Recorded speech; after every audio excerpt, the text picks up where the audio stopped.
السلام علیکم ورحمۃ اللہ وبرکاتہ نحمدہ ونصلی علی رسولہ الکریم اما بعد فاعوذ باللہ من الشیطان الرجیم بسم اللہ الرحمن الرحیم وَلِتُكْمِلُوا الْعِدَّةَ وَلِتُكَبِّرُوا اللَّهَ عَلَى مَا هَدَاكُمْ صدق اللہ ومولانا العظیم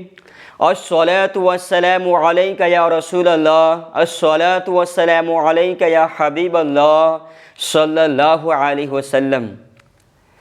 اللہ رب العزت اپنے کلام مجید میں ارشاد فرماتا ہے وَلِتُكْمِلُوا الْعِدَّةَ وَلِتُكَبِّرُوا اللَّهَ عَلَى مَا هَدَاكُمْ، روزوں کی گنتی پوری کرو اور اللہ کی بڑائی بولو کہ اس نے تمہیں ہدایت فرمائی۔ اور سنن ابن ماجہ کی حدیث پاک ہیں، حضرت ابو امامہ رضی اللہ تعالی عنہ سے روایت ہے کہ رسول اللہ صلی اللہ علیہ وسلم فرماتے ہیں جو عیدین کی راتوں میں قیام کرے اس کا دل نہ مرے گا جس دن لوگوں کے دل مریں گے۔ جو عید کی رات میں اور بقرعید کی رات میں شب بیداری کرے گا، اچھے کام میں گزارے گا، تسبیح و تحلیل، قرآن پاک کی تلاوت، عبادت میں گزارے گا، اچھے کام میں گزارے گا، اپنے آپ کو گناہوں سے روکے رکھے گا، گناہوں سے بچائے گا، فحش باتوں سے اجتناب کرے گا، تو ایسے انسان کا دل اس دن نہیں مرے گا جس دن اور لوگوں کے دل مریں گے۔ اور حضرت معاذ بن جبل رضی اللہ تعالی عنہ سے روایت ہیں، فرماتے ہیں کہ جو 5 راتوں میں قیام کریں تو اس کے لیے جنت واجب ہے۔ ذی الحجہ کی 8ویں، 9ویں، 10ویں اور عید الفطر کی رات، 15 شعبان کی رات یعنی شب برات میں جو ان 5 راتوں میں قیام کرے گا، شب بیداری کرے گا، جو ان راتوں کو اللہ کی عبادت میں گزارے گا، دین اسلام کے مطابق اپنی رات کو گزارے گا، تو اللہ رب العزت ایسے شخص کے لیے جنت واجب کر دیتا ہے۔ جب عید کی رات آتی ہے، بقرعید کی رات آتی ہیں، 15 شعبان جسے شب برات کہا جاتا ہے، جب یہ آتی ہیں، ذی الحجہ کی 8 تاریخ، 9 تاریخ اور 10 تاریخ کی جب رات آتی ہیں تو ان راتوں میں اللہ کی نافرمانیاں زیادہ لوگ کرتے ہیں، لیکن اللہ رب العزت نے ان راتوں کو اس لیے نہیں دیا ہے کہ ان راتوں میں گناہ کریں، فحش باتیں کریں، بیہودہ باتیں کریں، گناہوں میں ان راتوں کو گزاریں، اس لیے نہیں دیا ہے، بلکہ اللہ رب العزت نے ان راتوں کو اس لیے دیا ہے اے میرا بندہ اگر تو گناہوں میں مبتلا ہے، گناہوں میں تو ڈوبا ہوا ہے، تیرا جسم گناہوں سے آلودہ ہوا تو آ میری بارگاہ میں آ اور گناہوں سے توبہ کر لے، اپنے گناہوں سے رو رو کر گڑ گڑا کر توبہ کر لے، اپنی گناہوں کی بخشش کروا لے، مغفرت کروا لے تو تیرا توبہ قبول کر لوں گا۔ تو عزیزان ملت اسلامیہ،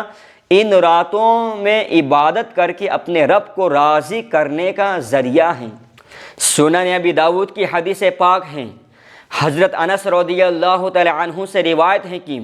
حضور اقدس صلی اللہ علیہ وسلم جب مدینہ میں تشریف لائے، اس زمانے میں اہل مدینہ سال میں 2 دن خوشی کرتے تھے۔ فرمایا یہ کیا دن ہیں؟ لوگوں نے عرض کی جاہلیت میں ہم ان دنوں میں خوشی کرتے تھے۔ فرمایا اللہ تبارک و تعالی نے ان کے بدلے میں ان سے بہتر 2 دن تمہیں دیے، عید الاضحیٰ اور عید الفطر کے دن۔ ان دنوں میں کیا ہوتا ہے؟ خوشی کا اظہار کرنے کا دن ہے، اللہ کی پاکی اور بڑائی بولنے کا دن ہے، اللہ کی حمد و ثنا کرنے کا دن ہے۔ یہ دن اللہ نے اس لیے نہیں دیا ہے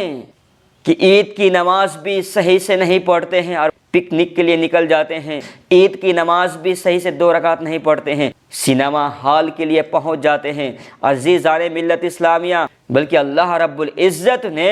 یہ دن اس لیے دیا ہے کہ قرآن کریم میں ہے وَلِتُكْمِلُوا الْعِدَّةَ وَلِتُكَبِّرُوا اللَّهَ عَلَى مَا هَدَاكُمْ، روزوں کی گنتی پوری کرو اور اللہ کی بڑائی بولو کہ اس نے تمہیں ہدایت فرمائی۔ اس عید کے دن میں اللہ کا شکر ادا کرنا چاہیے، اللہ کی حمد و ثنا کرنی چاہیے، اس لیے کہ اللہ تبارک و تعالیٰ نے ایک بہت بڑی نعمت رمضان کی شکل میں دی، بہت بڑی نعمت عید کے شکل میں دی۔ جس طریقے سے رمضان کا مہینہ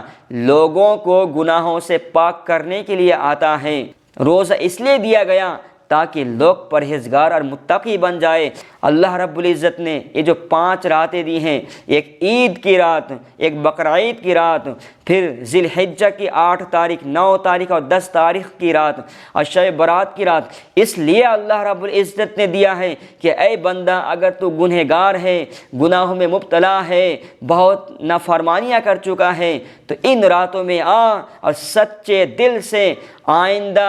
اس کام میں مبتلا نہ ہونے کی سچے دل سے توبہ کر لے، میں تیرے گناہوں کو بخش دوں گا، تجھے معاف کر دوں گا۔ اور یہ عید کا دن اور بقرعید کا دن اللہ رب العزت نے اپنی عبادت کے لیے دیا ہے، اپنی پاکی بولنے، بڑائی بولنے کے لیے دیا ہے، حمد و ثنا کے لیے دیا ہے، پکنک میں جانے کے لیے،